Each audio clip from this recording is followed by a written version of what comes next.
ओम नमः शिवाय। नमस्कार दोस्तों, स्वागत है आप सभी का आपके अपने यूट्यूब चैनल खुशहाल ज़िंदगी में। दोस्तों, बात करेंगे वैशाख मास के पहले प्रदोष व्रत के बारे में। प्रदोष व्रत जो कि हर महीने के कृष्ण पक्ष और शुक्ल पक्ष की त्रयोदशी तिथि पर रखा जाता है। अब त्रयोदशी क्या है, ये बहुत से लोगों के मन में सवाल आता है।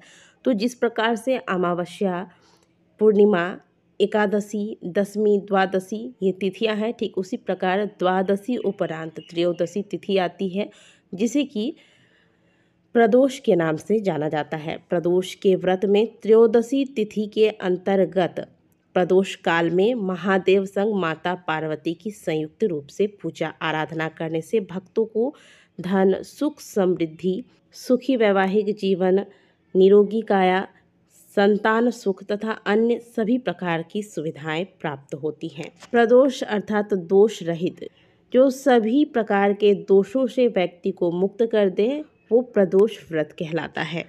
चंद्रदेव ने सबसे पहले प्रदोष का व्रत भगवान शिव की कृपा प्राप्त करने के लिए किया था। भगवान शिव की कृपा से उनके कुष्ठ रोग से उन्हें मुक्ति मिली थी।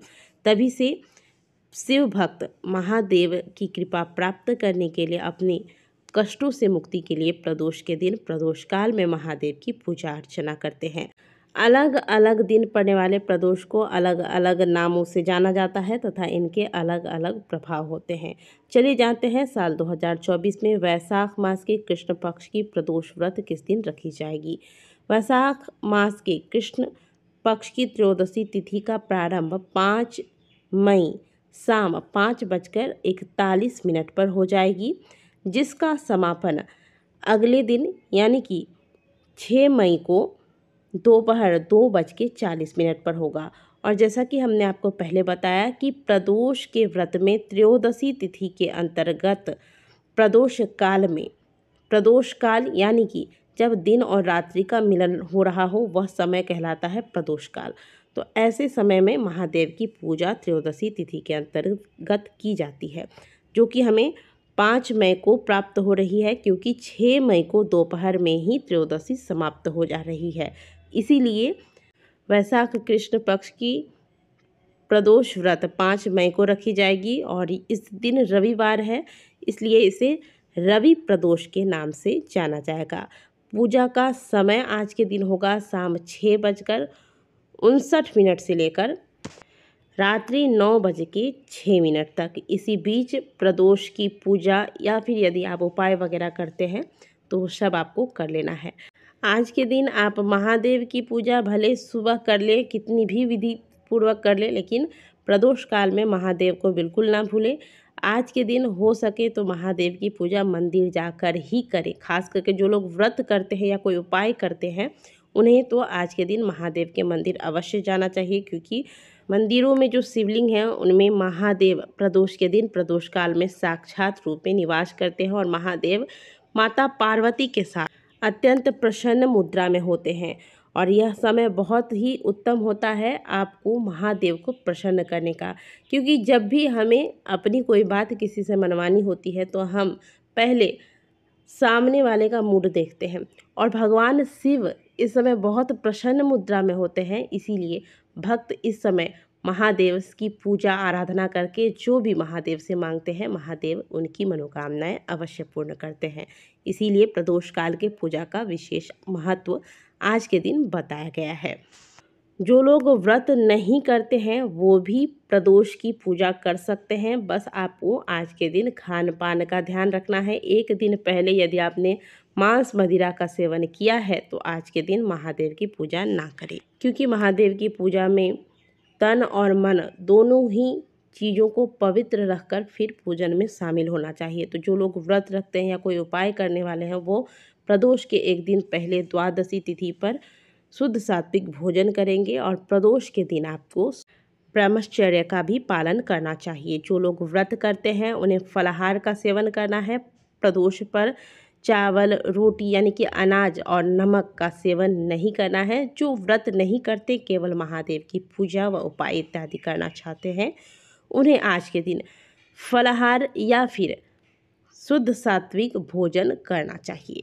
यदि आपके जीवन में बहुत ज़्यादा समस्याएं चल रही हैं तो आज के दिन यानी कि प्रदोष के दिन से आप आरंभ कर दीजिए। नियम बना लीजिए कि प्रदोष काल में महादेव के मंदिर में एक दिया घी का और एक दिया घर के मुख्य द्वार के राइट साइड में, जैसे आप पशुपति व्रत में करते हैं ना, घर के अंदर प्रवेश करते वक्त जो राइट साइड आता है घर के मुख्य द्वार का, वहाँ आपको एक दीपक महादेव का स्मरण करके लगाना है। ऐसा यदि आप प्रत्येक प्रदोष के प्रदोष महादेव का स्मरण करके करना आरंभ कर देते हैं तो जीवन में दोषों का नाश हो जाता है। इतनी अधिक महत्वता प्रदोष के दिन दीपक लगाने की है, तो ये कार्य अवश्य कीजिएगा। इसके अलावा यदि आपकी कोई मनोकामना है जो पूरी नहीं हो रही है तो प्रदोष के दिन यह उपाय अवश्य कीजिएगा। करना यह है कि 1 लोटा जल ले लीजिए, इसमें आप यदि प्राप्त हो जाए तो 5 बेलपत्री, जो कि बिल्कुल भी कहीं से भी कटी फटी ना हो, सुंदर सुंदर बेलपत्र हो। और अगर 5 बेलपत्री नहीं मिल पाते हैं, बहुत से स्थानों पर बेलपत्र मिलना संभव नहीं हो पाता है, मुश्किल से अगर 1 बेलपत्र भी मिल जाता है तो भी आप ये उपाय कर सकते हैं।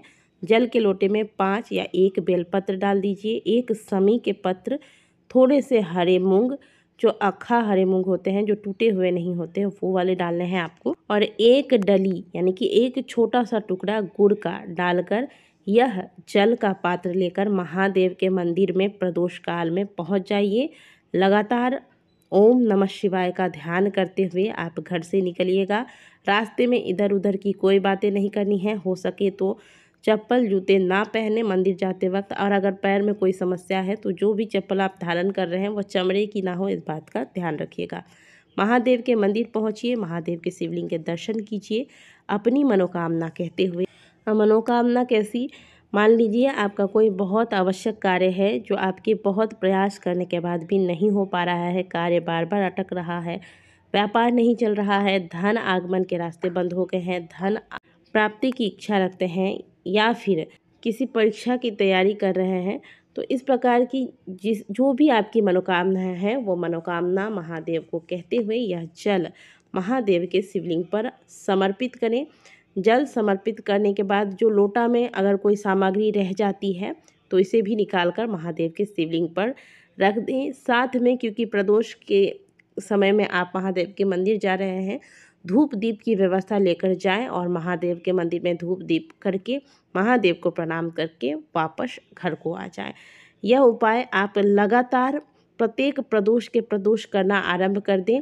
आप देखेंगे कि 5 से 7 प्रदोष व्रत बीतते बीतते, चाहे आप व्रत कर रहे हो तो भी इस उपाय को कर सकते हैं, और अगर व्रत नहीं कर पा रहे हैं तो भी इस उपाय को शुद्ध सात्विक भोजन के साथ कीजिएगा। आप देखेंगे 5 से 7 प्रदोष बीतते बीतते महादेव की कृपा से आपके कार्य बनने लगेंगे। आपके कार्य में जो भी बाधाएं आ रही हैं वह बाधाएं समाप्त होंगी। तो इतना अधिक महत्व है प्रदोष के दिन, प्रदोष काल में महादेव के मंदिर में जाकर महादेव की पूजा आराधना करने का। तो चाहे आप व्रत रखें ना रखें, आज के दिन प्रदोष के दिन प्रदोष काल में एक नियम बना लें कि महादेव के मंदिर जाना है। जो उपाय आपको बताए गए हैं इन्हें अवश्य कीजिएगा और निरंतर महादेव का स्मरण आज के दिन करते रहें। दोस्तों, वीडियो अगर आपको अच्छी लगी हो तो वीडियो को लाइक ज़रूर कीजिएगा। कमेंट बॉक्स में हर हर महादेव अवश्य लिखिएगा। मिलते हैं आपसे अगले वीडियो में, तब तक के लिए ओम नमः शिवाय।